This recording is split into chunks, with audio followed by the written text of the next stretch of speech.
In this video, we're going to be finding the surface area of a cylinder. And then at the end of the video, we're going to combine what we did in our last lesson, which was the surface area of a prism. We're going to take those two shapes and create a composite figure, and then we'll find the total surface area of those two shapes combined. So let's start off with the cylinder. As it turns out, if we were to unwrap a cylinder into a two-dimensional net area, we end up having a circle on top. That's probably obvious. A circle on the bottom that's the exact same size. And then what might not be so obvious is that our lateral area is going to actually just be a rectangle. This is a rectangle that wraps around the circle. So this rectangle has a height that matches the height of the cylinder. And if it has a length that wraps around the circle, well, that's just going to be the circumference of the circle. So the length of our rectangle is the exact same as the circumference of the circle. So to find the lateral surface area, which again, the lateral surface area does not include the base shapes, so we're not including the area of the circles, we're just looking at the rectangle area. To find that area, we're going to take our two dimensions, our height times our length, and it doesn't matter what order we multiply in. So I like to put that pi symbol on the end and do 2 times the radius times the height.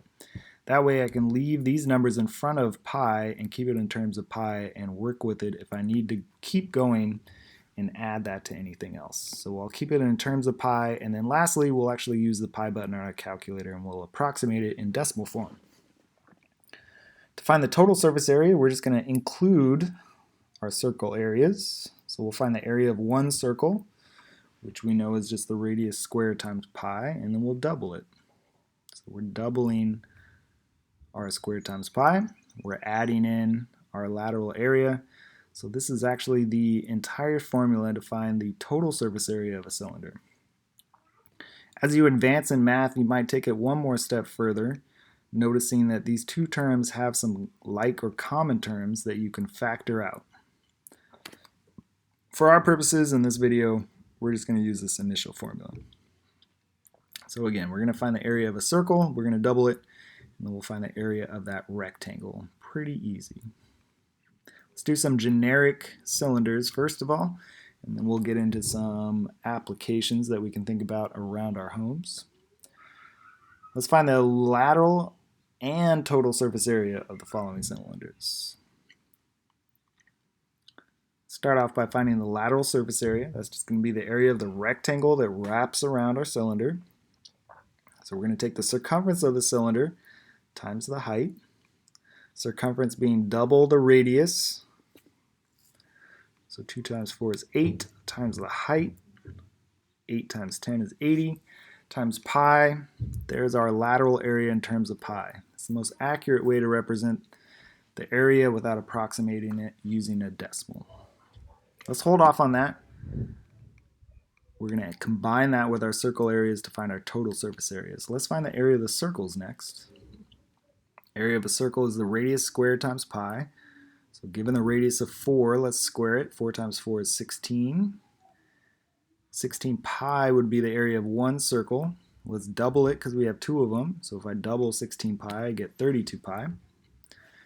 Now notice that I have 2 areas that are both in terms of pi. I can combine them in this form to be more accurate. So 80 pi plus 32 pi gives me 112 pi. Now I can turn everything into its decimal form. So we got our lateral surface area, that was 80 pi. Using your calculator, if you do 80 times pi, you get approximately 251.3. Our units are centimeters, and we're in area, so let's use square centimeters. Our total surface area was 112 times pi, so on our calculator, 112 times the pi button is approximately 351.9 square centimeters. In the next example, slightly different in that our diagram is giving us the diameter. Sometimes when working with a cylinder or a circle of any kind, it's often easier to just measure the diameter straight across rather than trying to locate the center to measure the radius. So given the diameter, we'll just cut it in half to find our radius. Half of 6 inches is 3 inches. We have our height of 4 inches. We got everything we need now. We'll find the lateral area, the circumference of the circle, times the height. That's our rectangle area. So 2 times 3 times 4 gives us 24, times pi gives us our lateral area, 24 pi. Let's add in the areas of the bases. So let's find the area of the circles here. So our radius squared times pi. So 3 squared times pi is 9 pi. We'll double it because we have 2 circles here. Double 9 pi is 18 pi. Let's take both of our areas in terms of pi and combine them for our total surface area. 24 pi plus 18 pi gives us 42 pi. Now we can convert and approximate it into a decimal form. Our lateral surface area of 24 pi on our calculator would tell us that that changes to 75.4 square inches. And using our calculator for total surface area, 42 times pi is 131.9 approximately square inches.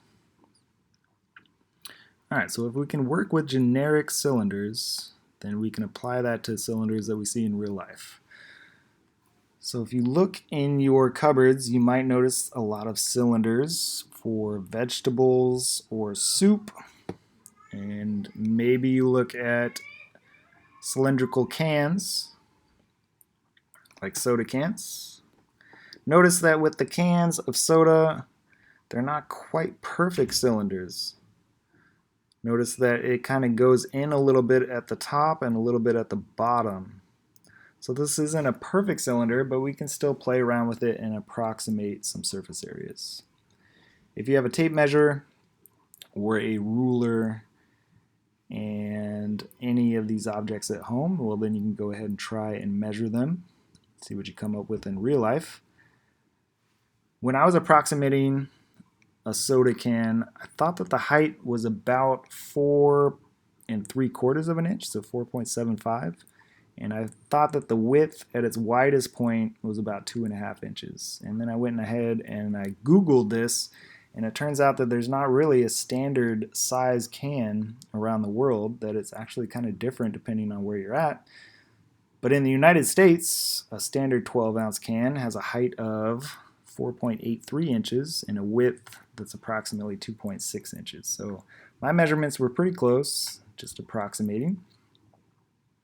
The width that was given was the widest point of the can, so not including the top or the bottom width, just the width from the farthest point on the left to the right side of the can. So if I cut that in half, I'll get my radius, which is approximately 1.8 inches. So now I have my radius, and I have the height of the can, I can find my areas.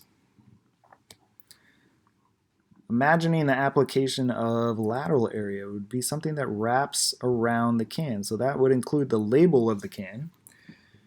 If you're looking at a soup label, notice that the label doesn't quite go all the way from the top to the bottom. There's kind of a little gap at the top, a little gap at the bottom. But in this example, we're going to pretend that the label stretches all the way from the bottom to the top. Again, we're just approximating. So the height of the label is going to be the height of the can.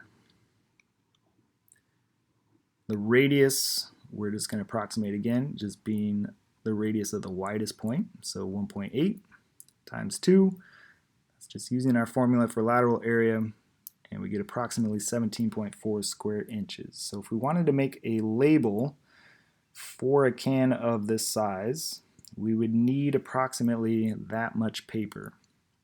And so what you could do is, if you knew the height that you wanted, well, you could divide the area by the height to find the length, and then you could cut that out on a piece of paper, design it, make it all beautiful, and it would wrap perfectly around a can of that size. To imagine an application of total surface area, that would be the amount of material needed to make a hollowed out cylinder. Well, the can is hollow, we don't want to put stuff in it. So we can imagine that total surface area in this case is representing the amount of material needed to make the can. So if we're making an aluminum can, how much amount of aluminum would we need? So that would be the total surface area. Let's take our lateral area and let's add in 2 of our base areas. We'll take the radius, approximate radius, we'll square it, multiply by pi. We'll double that. Now we have it in terms of pi, we'll add that to our lateral area. So now we can use our calculator to approximate. Doing 6.48 times our pi button and then adding 17.4 gives us approximately 37.8 square inches of material. So that's how much material of aluminum we would need approximately to make a 12-ounce can. All right, let's get into our composite figure. Let's combine the shape that we did in our last lesson, that prism, with the cylinder that we did here. For total surface area, it gets a little trickier than finding composite volumes. When we found volumes of composite figures, we just found the volume of one shape and we added it to the volume of another shape. But for surface area, notice that not all of the surfaces are exposed or showing. And so you do have to kind of pause for a moment and think about how you need to adjust your formulas to compensate for that. For example, this cylinder on top, if these two shapes are joined together, does not have a bottom circle showing or exposed. So the surface area of that cylinder would just be the top circle and the rectangle that wraps around it. So to adjust my formula, I'm only going to use one of my base areas and I'm going to add that to my lateral area to find its total surface area. So given the radius, let's square it, multiply by pi. 3 squared times pi is 9 pi. The circumference of our circle, double the radius times pi, times the height will give us the area of the rectangle. So 2 times 3 times 10 is 60, and we'll include that pi on the end of it. Let's add or combine our two terms of pi here. 9 pi and 60 pi give us 69 pi. So there's the surface area of the cylinder with just one top and the rectangle that wraps around it. Let's pause on that. We'll come back to it in a minute. Let's focus on the prism next. Again, we got some adjusting to do. Let's also pretend that this is an object that we can pick up, and so we need to think about the area of the bottom. If this was some sort of big structure that was sitting on the ground, obviously we wouldn't have to worry about the area of the bottom, but for this example, we are going to include the area of the bottom. So I got one base area. That rectangle on the bottom is going to be 15 times 5, that's the area, or 75. Look at the rectangle on top though, it would be the exact same area as the bottom except that the cylinder is sitting on it. And so the cylinder is covering up much of the area of that rectangle. So in order to find the area of the rectangle that is exposed or showing, we're going to take the area of the rectangle and we're going to subtract the area of the circle from that. So I want to find the area of the bottom, one of our base areas. I'm going to take that base area and subtract the area of the circle to find the area of the top of the prism. And then I'm going to include the area of all the side rectangles. That's our lateral area. So we said the bottom base area was 15 times 5, or 75. And the area of the top would be that 75 square centimeters minus the area of our circle, which we knew was 9 pi. So 75 minus 9 pi, that's going to give us 46.726 approximately. Again, I want to use as many decimals as I'm comfortable using. Usually 3 is enough to keep accuracy going. I don't want to fully round anything yet because I'm still working with it. I can combine 75 and 280 together and then combine that with, or where did we get the 280? That would be helpful. Let me back up. 280 was our lateral area.